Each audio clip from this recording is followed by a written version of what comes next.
Hey, For the Wild World, it's Molly here, the media director of For the Wild, and I just want to give you a weekly reminder to please consider subscribing to our drip campaign. I want to give a special shout out to Alex, Nadia, Boris, Taryn, Lewis, Kelly for subscribing in the last week. We really appreciate your support. And if you subscribe, you can get access to bonus content and material. So please head over to d.rip/for-the-wild to subscribe to be a contributing member. Thank you so much, and we love you, and enjoy the show.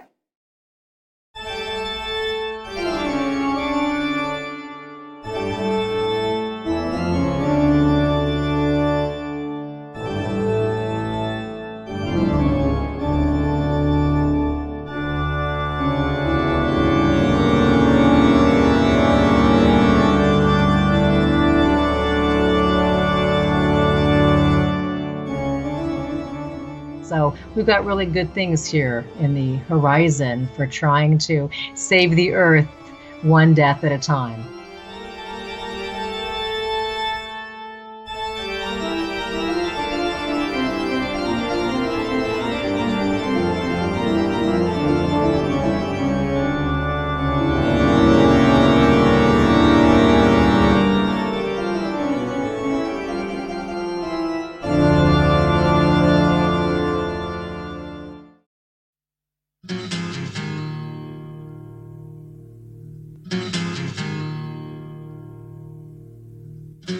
The silence is broken by somebody crying, trying to be heard, never a word. Always the attitude, sort out your own, always alone, wishing for something the world is denying. Out in the wilderness somebody's crying.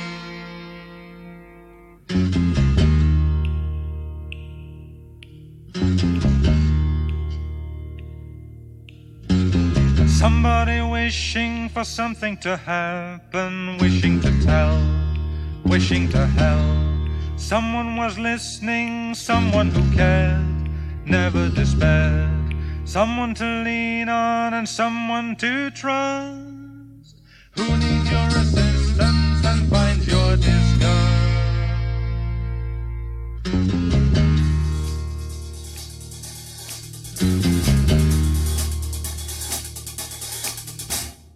Hello and welcome to For the Wild podcast. I'm Ayana Young. Today we will be speaking with Elizabeth Fournier.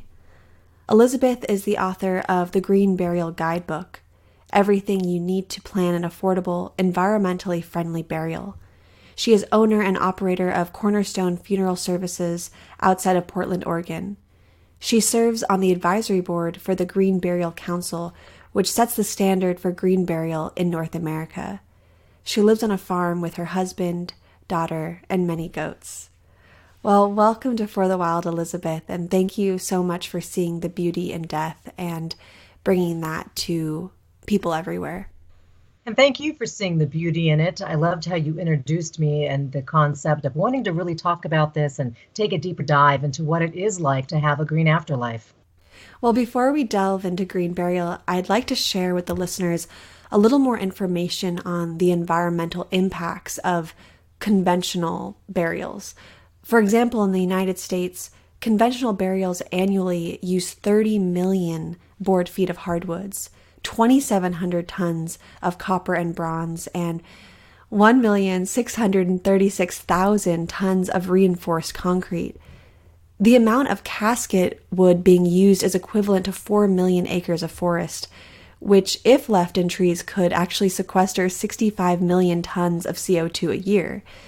Conventional burials in the U.S. also put approximately 4.3 million gallons of embalming fluid in the ground. Formaldehyde, which is known as a carcinogenic, amounts for at least 800,000 gallons worth. Cremation, while less harmful than the embalming process, emits carbon monoxide, sulfur dioxide, heavy metals, and mercury emissions. So, Elizabeth, could you tell us a little bit about the history of conventional burials and how we arrived at common burial practices that are just so incredibly harmful in all of their stages? Sure, and this is something that I really love to inform people about, and this is really a great place to start. So, green burial or natural burial, whatever you want to call it, those two terms are really interchangeable. These have existed since the beginning of time. I mean, for most of human history, when the dead were buried, we were really wrapped in shrouds. We were placed in simple wooden boxes. We were lowered into just a basic hole covered with the earth. And then we returned naturally to the earth, and we had some small ceremony, but there weren't products and services, and it's not like what we see now. This is how we went about our lives until the Civil War came, and why the Civil War is such an important turning point in the funeral industry is because there is magnitudes of boys that passed away and were killed in battle. We needed to get them back to be buried at their homelands. Families really want loved ones back in their own private yards or in their own churchyards. So in order to get these boys transported back home, we had to figure out how to do that with these remains of these soldiers. So embalming was created. Some doctors came up with some preservation methods, primarily using formaldehyde. And we were able to do that, and it worked, and it was successful. So there was an eye on the prize. There was that concept of, hey, there's some money to be made here. So there was some more teaching and some more schooling. And before you knew it, we had funeral directors. And these funeral directors were primarily boys because that's who went to school and got education. They opened up funeral homes. And rather than having the family keep their loved one in the front funeral parlor, they were having their loved ones whisked away from the home into the funeral parlor that was in town. So with that, we no longer had the craftsmen making the basic casket. We were being provided different services, and there were all these different fancy boxes that came along to be buried in. Then we could be embalmed and preserved, and we can go in fancy cars. And then before we knew it, this whole funeral industry was just blossoming and burgeoning. Rather than using the standard churchyard, there is the design in the 1950s of the memorial park, and the idea that we could find this wonderful swath of God's acre that would be green and be majestic and beautiful. And in order to keep it like that, of course, we have to fertilize it, and we have to put all the pesticides down to make it sparkling green. But this would be a wonderful, lovely place to have your loved one. In order to keep those grounds that way, not only do we have the external chemicals, but we had the grave liners, which is a concrete box, which would go inside these graves to hold the earth up. So you sort of can see the progression here. We had the progression of the funeral industry, of the cemetery industry, but really we're having the regression of our love and our upkeep of the environment. Wow, that's so interesting to see how the Civil War and the death of these boys, like you mentioned, really being the catalyst for industrialized burials. I never knew that. That's really interesting. So just to speak about these green burials more, so what you said, not using embalming fluids and burying the body in a biodegradable shroud or coffin, and there's no concrete vault or grave liner. But I'm wondering if you can share with us a bit more about the work you do with green burial and perhaps some of the misconceptions surrounding the practice. Yeah, sure. I find that when I mention that I help families with green burial, a lot of people will say, well, what does that mean? Does that mean that you just have them out in a field someplace? Does that mean you bring them to the national forest? And there's that lost concept of what do we do with a body? First off, we follow all legal rules. This is a method of disposition, which of course the United States say is fine. As a matter of fact, all 50 states say green burial is legal. It's just a matter of figuring out where in your state you can have a natural burial, albeit private property, or do you have to go to a cemetery? So I help families figure out where they're going to be buried. I very fortunately am in Oregon. I'm in a little town of Boring. I'm the undertaker of Boring, Oregon, which I never get tired of saying. I'm 20 miles outside of Portland, but it's so remote and country where I am. I'm in a very rural part of Clackamas County, which means I have the luxury and the goodwill to be able to bury people on their own property if they can follow some of the statutes according, such as they have to have at least an acre, be away from a watershed or the roadway, just some things. But a lot of people have family farms and they've got a couple acres or more, homesteads that have been in the family. So they don't have to buy a cemetery space. They can have their loved one in the side yard or the backyard. What I help families do is prepare a grave space.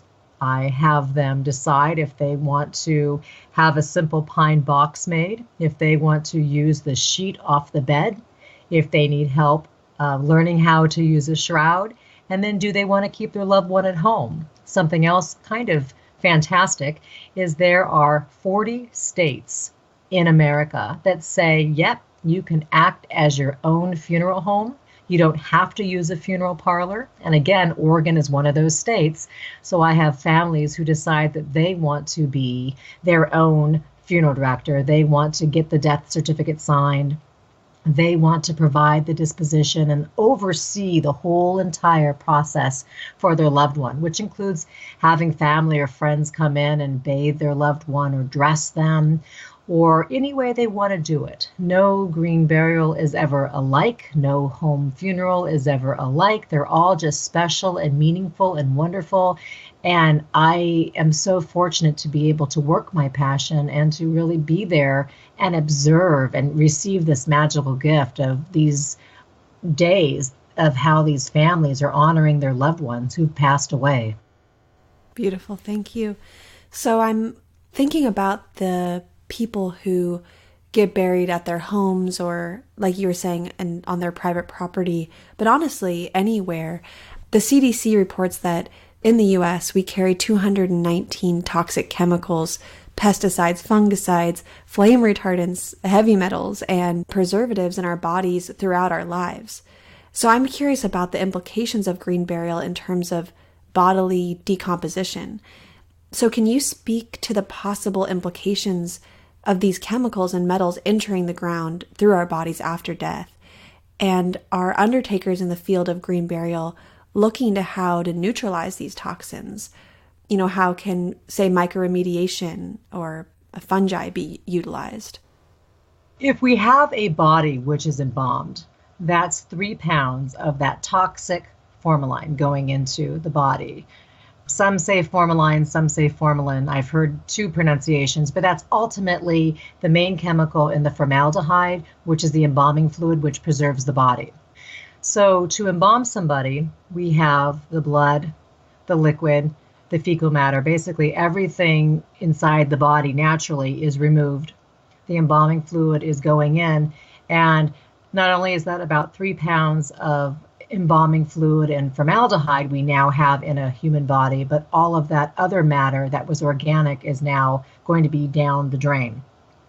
So we have that initially starting as a problem. We have embalmers that are spending time in the preparatory rooms, we call them prep rooms, at embalming facilities or funeral homes, and they are masked up and suited up because these chemicals are really heavy, nasty things. So a lot of these people who have done this for careers have become very sick. Their lungs are full with these chemicals. They've developed tumors and some cancers, and we're finding out, of course, that this stuff does not bode well for the human body alive or the human body that's passed away. When a body is there buried into the ground and it has this fluid inside it, over time things will biodegrade. And even though a body is preserved, over time the biodegradation will happen. That will leak into the soil, that will leak into the water table, and there's nothing good about it all the way around. But as Americans, we feel the need to preserve our loved ones so we can make peace with the fact they passed away. And rather than just viewing them in their natural state, how they passed, we have that idea of giving them sort of a permaglow or a refreshed look or feel. So that's something that we're working on. There are some green embalming chemicals. There's some different things that can be used, but not many funeral homes use these. And again, the jury is out if that's the way we're going to continue to go. I do find that standard embalming is really starting to fade away. The cremation rate, of course, is becoming very large in many states because people are shying away from that idea. They also feel that cremation is going to be a bit of a lighter carbon footprint, but we're realizing that that's not necessarily the case. So I understand what you're saying about the toxic embalming fluids, but what I'm wondering is the toxins that are in our bodies without embalming fluids. You know, we live in a very toxic time, so even as organic as I try to eat, I know that I'm still carrying these 219 toxic chemicals that the CDC is reporting, and probably perhaps even more than that. So I'm talking about green burials, and what are some methods for helping to detoxify a toxic body in a green burial? You know, it's so funny that I didn't even understand the gist of the question, because the reality is what you're asking doesn't really play much of a role. Our bodies can go down into the soil naturally. They can go in the 4 feet level is really what we look at, because that's where all of the action is happening. That's where all the fungi and the bacteria and everything in the soil is happening. Your body fits in there perfectly, and everything inside your body, all of those things you're talking about that we organically have, they're fine. Everything mixes with the soil, and we become a beautiful permaculture. So it turns out to be okay. And there's people who eat only synthetic food and really don't treat their bodies overly well, but they still, nature does amazing things. And it's really that ashes to ashes, dust to dust. Your body wants to go back to earth as of where it came, and it fits in just like a piece of the puzzle. So to speak a bit more on cremations, I would love to hear more about what you were saying with the carbon footprint of cremations, and why do you think more people are turning to cremation than ever before? Part of what I have come to is the cost associated with conventional burials. To buy a plot in a cemetery, to embalm the body, to buy the casket, these costs really add up. And so if you could speak a little bit about the cost of the conventional method as well as cremation. I know that might be a two-part question, or perhaps they intertwine. So cremation has become very popular, and this is because there are so many baby boomers who are now passing away, or they're deciding to make the plans for people in their lives that are passing away. Baby boomers are those who were born between 1946 and 1964, and these are the people that we can thank for the curbside recycling and for the idea of putting your paper into the paper bin for it to be picked up and reused. These are people who cared about styrofoam not being something that we all walk out of restaurants with. They really started the green lifestyle. Because of them, you know, there's Birkenstocks, there's all of these wonderful things that have happened. So these people are the forerunners and the forefront peoples who are deciding with green disposition. We are, you know, maybe trying to do something smaller. Rather than buying a full grave space, they collectively, throughout the years, have decided that cremation would be a better idea. You're not going to be purchasing land. You're not going to be embalming a body. You're not going to be putting it in a metal casket, putting it into a grave liner, and you're not going to be taking all of these wonderful resources and burying them. So I'll have a cremation, I'll save money, because of course it's going to be less money than purchasing all of those products. And my cremains can be scattered, they can be buried, they can be placed on the mantle, they can be any place you want. And that seemed like a really fantastic idea, because they thought, well, we're saving money and we're saving the environment. Well, they are very correct on the idea of saving money. Definitely. Any funeral home you go into, if you ask to see their general price list, you will see a direct cremation or even a cremation with a visitation or a simple service is going to be running you a lot less than what we consider modern burial with the casket and all of that. Well, studies have come, and what we're learning is the green concepts of cremation weren't coming through with that. So what has happened now is we have something called alkaline hydrolysis, and there are 12 states that have said, yes, this is a fine method of disposition, and they're trying to change up how we take care of cremation. In a standard cremation, you're going to have the fuel consumption, and then you're going to have the electrical consumption, and there's going to be all the other emissions. There is so many things going on that's going out into the environment, and we're really trying to stay away from that. What's happening with the alkaline hydrolysis is this is a basic stainless steel cylinder. There is going to be high pressured water. It's going to be potassium chloride. Ultimately, you're going to have the same output as you do with cremated remains. It's the same amount of time. It's only a couple $100 more, but you're really taking that huge carbon footprint down to about 10%. The output, the water, everything afterwards, many people who own these machines have this water going to seed farmers and going to pig farmers. So they're able to reproduce that water again and give it to people who are using it in ergonomic ways, which is really quite fantastic.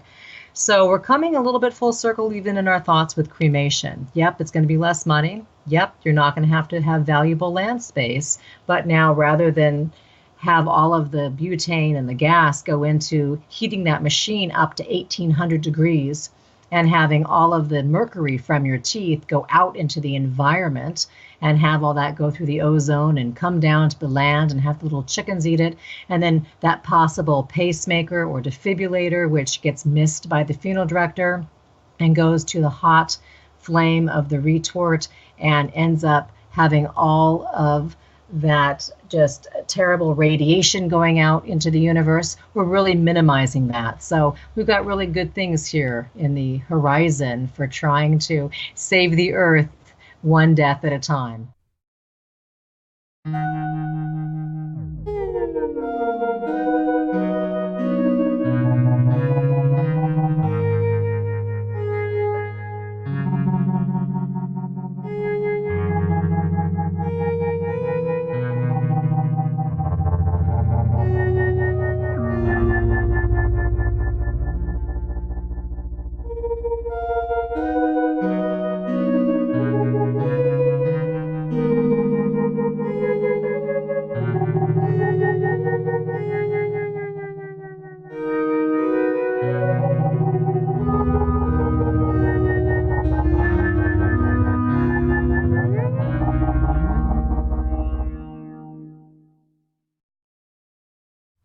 You're on the advisory board for the Green Burial Council of Turtle Island, and I'd love to hear about the current standards for green burial and what shifts that you would recommend.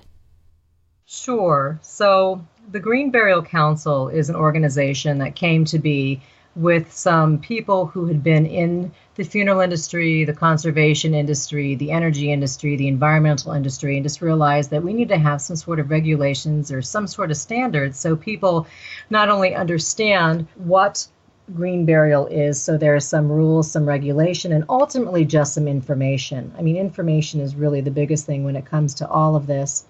So they decided that it might be a good idea to have different cemeteries and funeral homes who say that they want to offer green services to be able to have a place where everything can be regulated. We don't really want greenwashing to happen in the industry. And greenwashing is really, as the demand for the green services and the products sort of grow, it's that idea of businesses and organizations really saying that they are doing things in a green way, and they're trying to minimize environmental impact, but they're technically not doing that. But people don't always know that. People just sometimes see something say green or natural or environmental, and they just go with it. So the Green Burial Council does talk about the idea of what a green burial cemetery will look like. So I'm really glad to be able to share with your listeners that there are 3 different layers of green burial cemeteries, and they sort of have different purposes. And what I mean by that is there's First off, there's a hybrid cemetery. There are many cemeteries out there that were already started. They already had modern burial techniques. They had headstones. They had the rows of graves. And these cemeteries are deciding that either, we have this acre or two over that's undeveloped, and we're going to allow green burials to happen there. Or they've decided to allow any grave space throughout the park to be able to have a natural burial. And that would mean somebody can come in with their loved one, either in a shroud or a cardboard box, or in a natural casket. They can lay their loved one to rest inside the grave space without any sort of a grave liner or a barrier that won't help them biodegrade. They can help backfill the grave with soil and spend their time, and they can have a natural burial inside a regular cemetery where you do see headstones and everything looks like a relatively standard cemetery. The next level of cemetery, there's a lot of these springing up too, are natural burial preserves. And these are created with the idea of just a natural burial. So all the bodies buried there, they do not have any embalming. They are not going to have any sort of metal in the casket or toxic glue, shellac, lacquers. They're not going to have any sort of a concrete or a steel burial vault. And those graves are going to be, the soil is dug from them and removed, the layer from the top soil to the sod to however the natural elements are, that will be put back directly in line as it was removed. So meaning there'll be piles of the soil. So we will put everything back. We don't just fill the hole with dirt as a whole. We little by little put everything back. So the permaculture and everything is exactly how it needs to be. We want the root systems to be able to reconnect again. And then that grave is never mowed. It's never fertilized. It looks however it looks. It's going to grow organically with whatever natural foliage and fauna is occurring there at the cemetery. So it gives it a really nice sort of meadow field, and which is wonderful. Some of those cemeteries say you can bring in seeds for wildflowers, and they have their own rules. The third level, and the grounds that we see less of but are becoming more and more and more important in the green burial movement, are the conservation burial grounds. And these are the cemeteries that have all of the requirements of the green burial in the natural setting. But ultimately, these are really trying to keep that high degree of the intrinsic social and ecological value.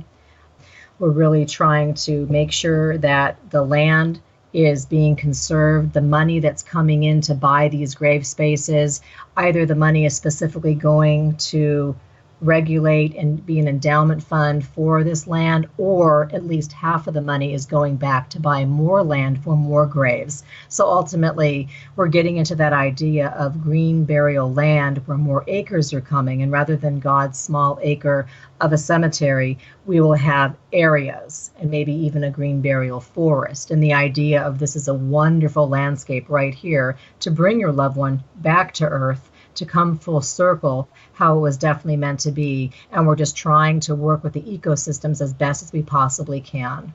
Wow, that's so incredible. And I just have a clarifying question between the, I guess, green cemetery and the conservation burial plots. I guess I'm wondering, is the only difference that one is meant for conservation and obtaining more land for conservation that maybe isn't all completely a burial site, but the burials that do occur go into purchasing more land for more conservation? Maybe it's public land, or if you could just get into some more details around the two and how they would function and how they do function. Sure, right. So the conservation sites are really put together to be able to develop more land specifically for burials. Our very first conservation site came back in 1993 in a place called Ramsey Creek Preserve, and that was done in Westminster, South Carolina. There was a town doctor named Dr. Billy Campbell, and he was a naturopath, and he really wanted to be able to bury people on private land and have this sort of nature preserve.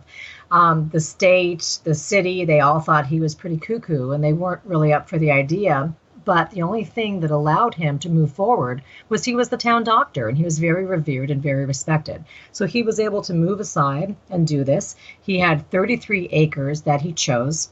And over time, he has been able to expand it to 78 acres, because what happens is a family will come in, they will purchase one of these spaces, and then with that, he takes most of that money in a fund to buy more acres. His goal ultimately is 100 acres. So he has the fund to buy more acres, and then he has to have some money to keep up the management of the cemetery. And that doesn't mean the mowing, and that doesn't mean, the chemicals of it all, but just be able to, obviously, when you have land in general, I mean, somebody needs to prepare the grave spaces. There's just some other things which need to happen for keeping a business open.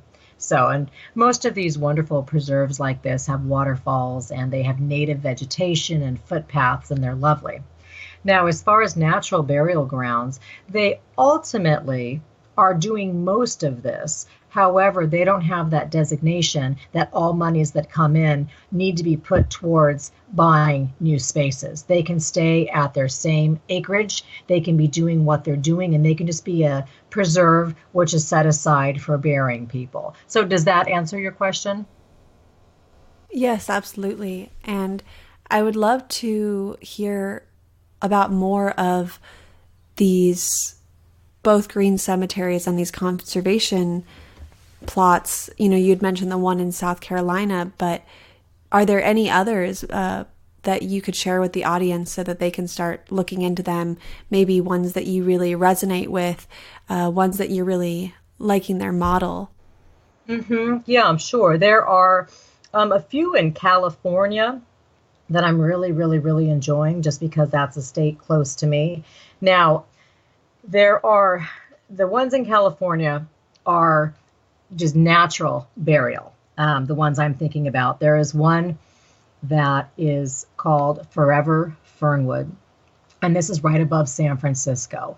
And this came about with a lovely woman named Esmeralda Kent, who was a costume designer back in the 70s. And she had so many friends pass away of AIDS and different diseases in the 70s and 80s. And the magnitude of grief was so heavy for her that she decided to go ahead and parlay her costume making into shroud making. And she makes these beautiful shrouds, and her business is Ken Caraco, and she's in San Francisco. So she worked here. She's one of the first pioneers of this cemetery.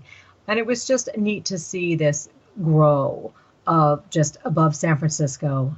Down a little further, there's in the Half Moon Bay area of California, there's another cemetery where a man decided that this little tiny place was falling in disrepair. There wasn't going to be any, it was abandoned, a tiny cemetery, a tiny town. So Edward Bixby, who has a cemetery in New Jersey, came out, looked at it, and said, yeah, I want to do something with this. So he's turned this completely into a natural burial preserve called Parissima. And it's just amazing to see these things happen and the like-minded people who move forward with this. Now, there are some conservation grounds. One that's probably one of the most known is Prairie Creek. That's in Gainesville, Florida. And it's really fun to name cities for people where they say, oh my goodness, that's not a little tiny town like Boring, Oregon. That's a relatively larger town. There's a lot of green burial cemeteries and things in Ohio. I mean, it's just amazing to know that there is a lot really going on, and just about every state has a cemetery where you can bury somebody. So the model of these is just the idea of allowing a body to come in, families to take their time, families to walk the grounds, choose the space with a real low-pressured sales model. It's really amazing to have this happen, and families to be able to have a burial that is really exactly how they want it to be. Most of them have the whole park to themselves. There's all these different areas between the indigenous trees, the meadows, the grasses, and people really can choose something which is so specific to them versus walking around more of an industrialized memorial park where it's the flat green grass and there might be one tree or two in the park, but really it's just a wide swath of grass. This is just really a very specific area, and you can resonate and really feel what is right for your person. So that idea of money being put back in to buy more spaces and to cultivate more land for the source of having our loved ones back to earth is just really delicious to me. I love hearing about these cemeteries that I had no idea existed. I had always thought about green burial. I never realized how many people have been working tirelessly to make this a reality in a very industrialized world at this time. So it's really encouraging to hear.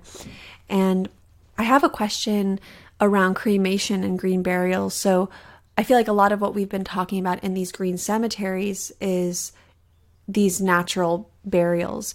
But what about putting cremated remains in the green or natural cemeteries? Is that something that you often see? And something that I'd heard is that once a body is cremated, the ash is actually toxic to a lot of plants. But I don't know if that is the case and what your experience is with that. Well, with cremains, what we're finding is there is a pretty high pH level. So that's sort of acidic. When you're going to bury cremains, the problem with those is if you bury them all in one space. For instance, people say, well, I want to be a tree, and I'm going to take my cremains, and I'm going to go ahead and I'm going to place them into the ground. I'm going to put a seedling intermixed with this, and my loved one fully will become a tree. Tricky to do that because, again, with the pH level, that doesn't work so well. You can scatter cremains, which helps better if you rake them in and intermix them with the soil. That's definitely a better idea. People have buried cremains inside green burial spaces. Primarily it's for the body to go back into the earth, but I know that ultimately at that point, if you are cremated, then there's not going to be anything inside you at that point. You're not embalmed. There's all those things that are not going to hurt the water tables. There's a man who has a product called Let Your Love Grow. And that's the idea of taking undiluted cremains that aren't exactly the healthiest for plants, but he has them mixed. The cremation ash is mixed with a specially formulated organic matter. And that way the cremains can be used fully for planting soil. And the mixture becomes very low sodium and really low pH content. And then that way those ashes can release just nutrients that will fertilize plants. So that's one way to do that. Other families have decided to rake them. Other people have taken the cremains and have gone ahead and put them in more of an eternal reef. You can spend eternity there at the bottom of the ocean. There's these wonderful pods that a Georgia-based company called Eternal Reefs makes. And it's human ashes. It mixes them with the cement and they create these reef balls. They look like these huge wiffle balls, and they're sunk offshore, and they become these artificial reefs, and fish and other marine life really go through them and enjoy them, and they support the sustainable ocean. And it is something interesting. You can use it by locating with the GPS system, so you sort of know where your loved one is. It's kind of a neat thing.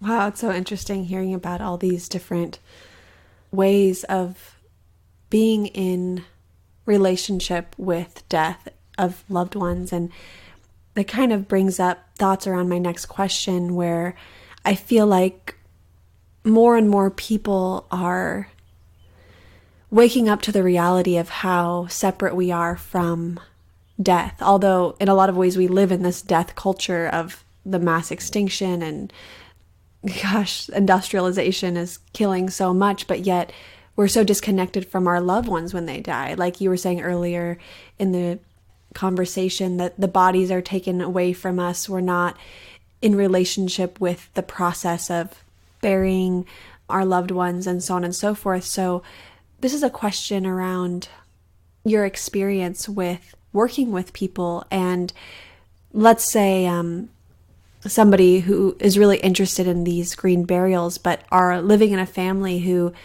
this may be something that's odd or doesn't feel quite right. What is some advice that you have in starting conversations within families around this to hope to inspire people to move in this direction? I appreciate you asking that question because that's really a reality piece. And when someone dies, it's a reality, and it's something that's very uncomfortable, and it brings out personality traits that sometimes aren't the best. If you are thinking that your loved one who's passing away soon or yourself, you would like to do something more green, then you need to make your wishes known. I think you can help your family out as much as possible. Meaning, a lot of people haven't heard of this. It sounds like a trend, or it sounds like something new agey or something alternative, when really, like we discussed in the beginning, this is what 90% of humans do for burial. This is something that 150 years ago, Americans were doing this on a daily basis. So we're just getting back to what we used to do. Really help your family, your tribe, your people, your community, whomever, help them out. There will be a next of kin designated when you pass away, and that is the person who has the choice of what to do with your disposition. And that's either going to be your married partner or your registered domestic partner, your adult child, your parent, your sibling, whoever that is. Or if you are someone who doesn't have those people, then it's important to figure out who is going to be your person and make them your durable power of attorney. That's just sort of the legality piece. Then have the conversation with them. Let them know what you want to do, explain why it's important to you and what your thoughts are, and try to make it easy on this person by putting some of these pieces together. If you want to have a green burial, I tell people, okay, fantastic. If this is what you want to do, wonderful. So now let's work on where is your burial going to happen. If you have private land, do you want to do that? If you do, then there's steps that we follow. If you don't want to do that, is there a cemetery near you? Is there a cemetery you would like to be transported to? Where is your burial going to happen? If you want to go secure that land and get that space and make that all set up for people, wonderful. If not, if you can at least be very clear on where it is and what it is and who to call, that's very helpful. And then if you don't want your family to buy a standard casket online or at a funeral parlor, then let them know what you want to do. Is there a shroud that you saw online, or is there a shroud maker that you think makes beautiful things?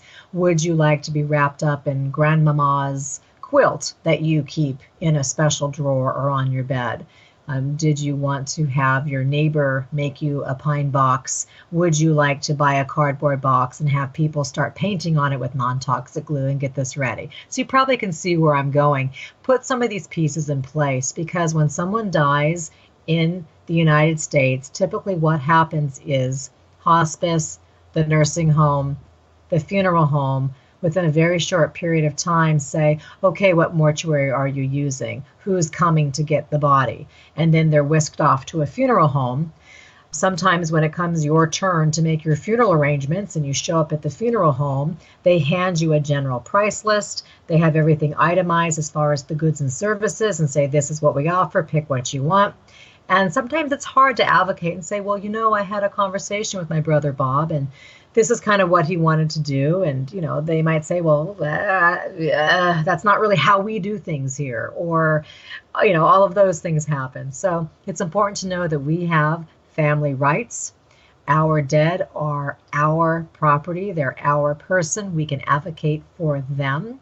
And so if this is something that's important to you, to do something that we don't standardly do nowadays with American burial services, then let somebody know. Put it in that bright colored file, have it on your drawer. Do not put your plans in your safety deposit box. because people don't get into your safety deposit box until they have access to get into it, which probably means they have to already have a certified copy of a death certificate, which means they've had to go into a funeral home and already make your funeral plans, and you're probably buried or you're cremated at that point.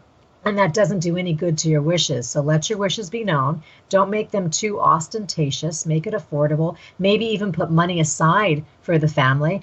And if you especially want to be kept at home and you want to have a home funeral or a home burial, then assemble your team.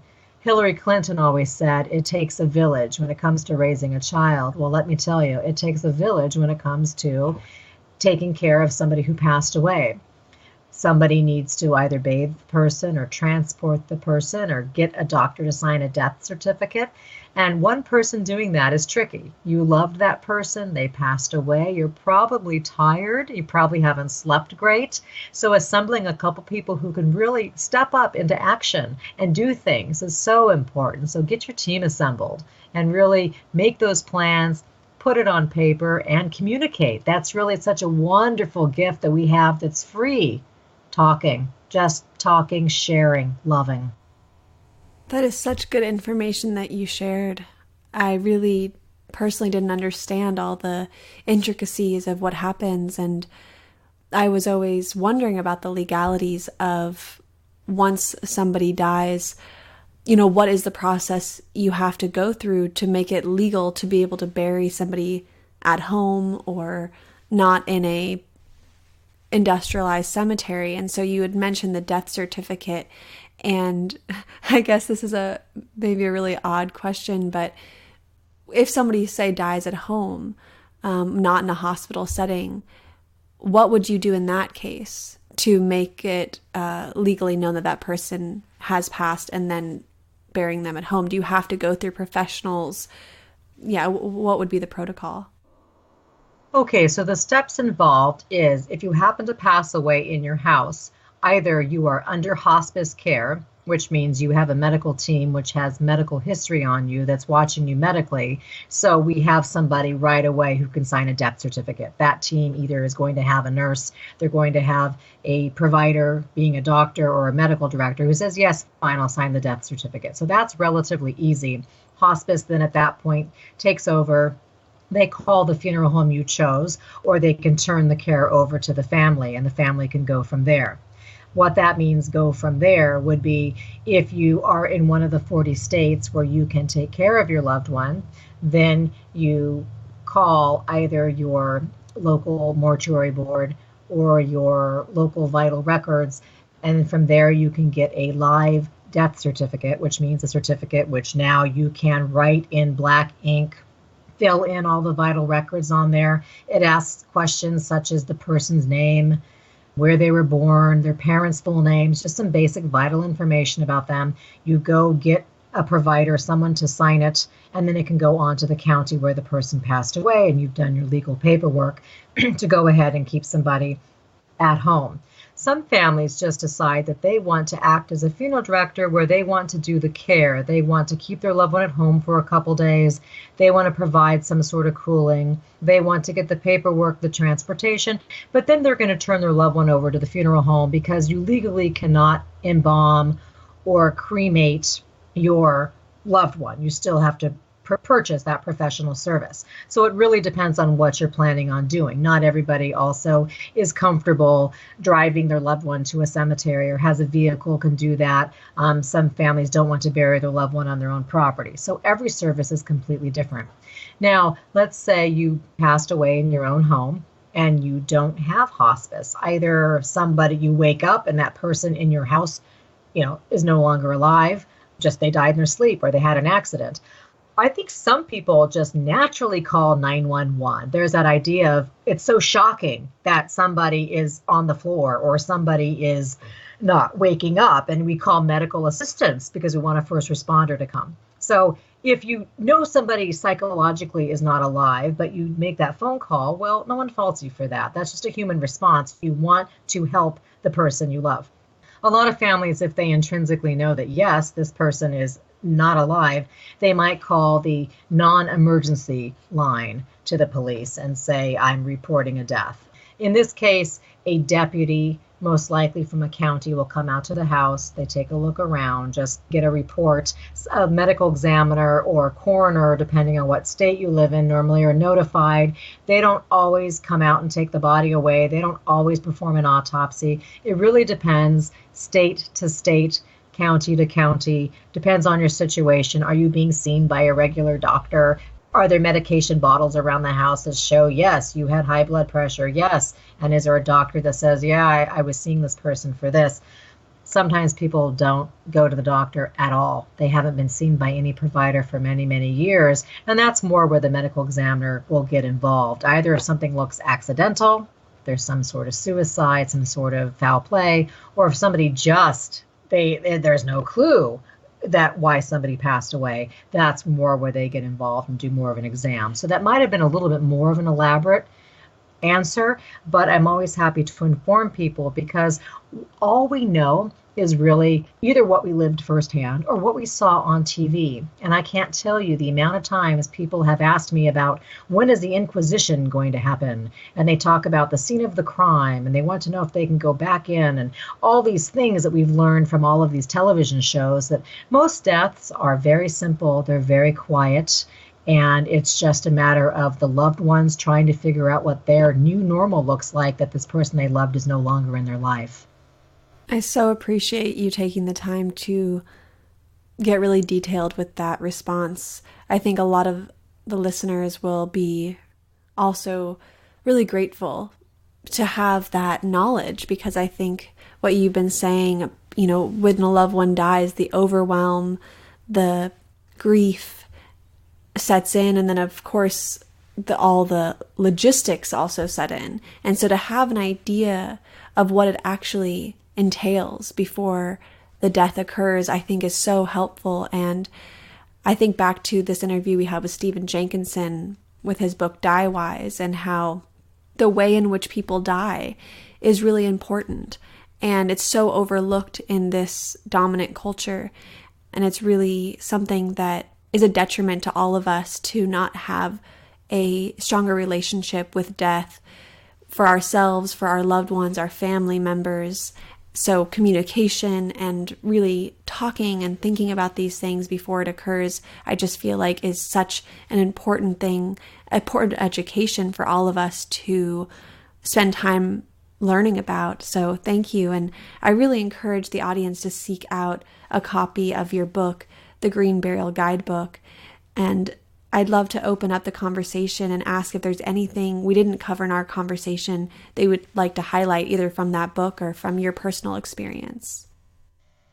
Sure, absolutely. Two things I would like to say. One, I knew at a very young age that I was going to be an undertaker. This was my calling. I had a mother who passed away, as well as my dad's parents, who all lived in the same house. And so it's interesting how I always knew that was my calling. But then I found out after my first green burial, I found out, my real calling is to be a green mortician. And it was so powerful. It was such a watershed moment for me. And these green burials that I've had an honor to be a part of have been so eye-opening. And I'm so thankful, because even though I had a rewarding life as a funeral director and an undertaker, to go one step further into this green world and this environmental world has just been, it's been amazing. And then secondly, I want to say to your listeners that when somebody dies in your life, it is so overwhelming. It is so hard. You need to drink your water. You need to remember to eat. You need to stay around positive people. And remember that whatever choices you make are absolutely right. I always encourage people to think about shades of green. If you aren't going to go fully with a green funeral or a green burial, maybe just think about some element where you can be sustainable, or you can recycle, or just do something for the environment. I think that's a wonderful thing to leave your listeners with. Well, thank you so much, Elizabeth. This has been a really educational and deeply felt conversation. And I really appreciate all of the work you've done for so many years to inform people, to help people in their very vulnerable states, and to teach people that these are realities. Because like I said earlier, I think so many of us don't even know that this is an option. And like you said, we learn from television or another experience we've had, but we don't always know all the options. I think many of us don't. So this has been incredibly helpful. Thank you. Thank you so much for taking an interest and sharing your time with me.